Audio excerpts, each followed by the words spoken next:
You are listening to Educational Technology Forum. I am Mochen, your host, and welcome to today's topic, uneven distribution of technological resources in elementary and secondary schools. Computer and internet usage in the classroom have increased substantially over recent years and continue to increase. In the article, Digital Equity, it is not just about access anymore. Gwen Solomon mentions U.S. government have invested billions of dollars to promote computer-assisted instruction and learning. One of the main reasons of integrating technology into elementary and secondary education is to increase equity in the learning environment. For example, students can have access to an extensive amount of educational resources on the internet to facilitate their learning. In addition, children with visual or hearing impairment can use the target software or apps to improve their literacy and to learn content knowledge. Even though technology seems to equalize learning opportunities, it could also result in new inequity. One of the unintended consequences mentioned by Solomon is that in some rich school districts, schools can provide students with high-end technologies and technical support. However, in some poor schools, their equipment is old without good maintenance. Therefore, technologies brings a new inequity to education. The analysis of these issues allows us to be aware that this inequity does not necessarily stem from the actual number of computers in each school. The qualities of the hardware and internet connections can also give rise to a growing technological divide between the rich and the poor. If we can gain a good understanding of this unintended consequence of technology in education, we can keep an eye on its potential negative impact and try to minimize the negative influence on education.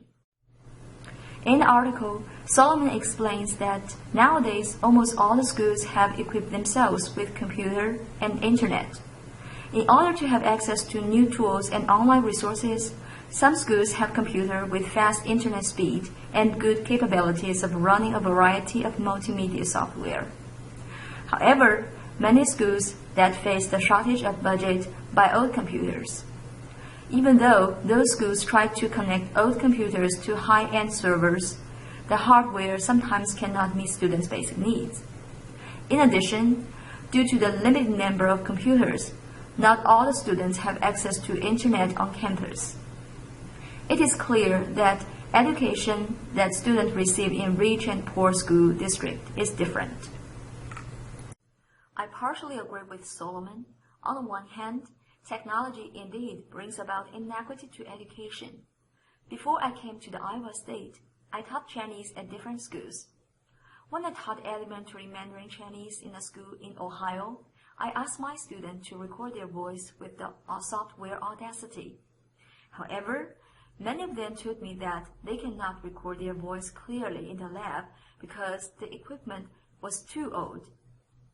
When I taught at another school in Pennsylvania, the situation was totally different. Each week, we have a lab session.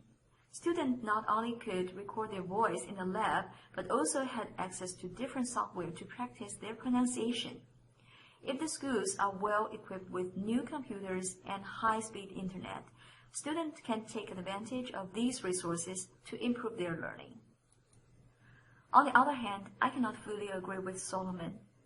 Although such technological divide indeed exists in different school districts, it does not necessarily result in inequity in education, because teaching qualities are largely dependent on teachers. In some poor school districts, students cannot have access to internet and different educational software. However, their studies do not negatively affected by uneven distribution of technological resources. One of my friends is now teaching math at a junior high school. She told me that due to the financial problems, she cannot use computers and projectors in the class. However, when she found some interesting and useful exercises on the website, she printed them out and distributed to her students. In addition, she told her students that they cannot fully depend on calculators and computers. Rather, she encouraged them to think independently and calculate with pens and piece of paper. To my surprise, the average score of her students are much higher than the ones in schools with better computers and infrastructures. To some extent, the uneven distribution of educational technology could lead to an inequity in education.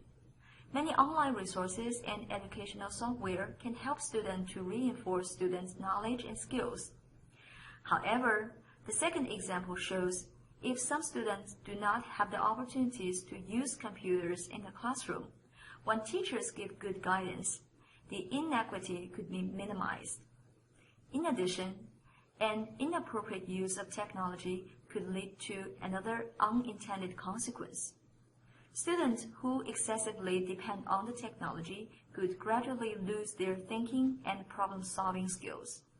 In order to solve the uneven distribution of technology in education domain, schools, of course, need to upgrade their computers and increase internet speed.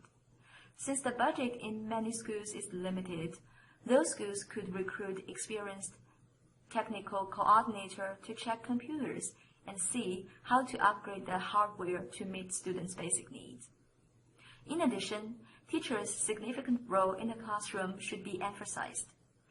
In some poor school districts, teachers can use other resources, for example, videos, books, handouts, maps, and other instruments to introduce knowledge to students.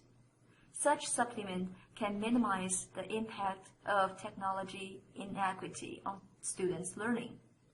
In addition, teachers can also let students know that they cannot fully depend on the computers and should think independently. This podcast was written by Mo Chin. Thank you for listening. See you next time.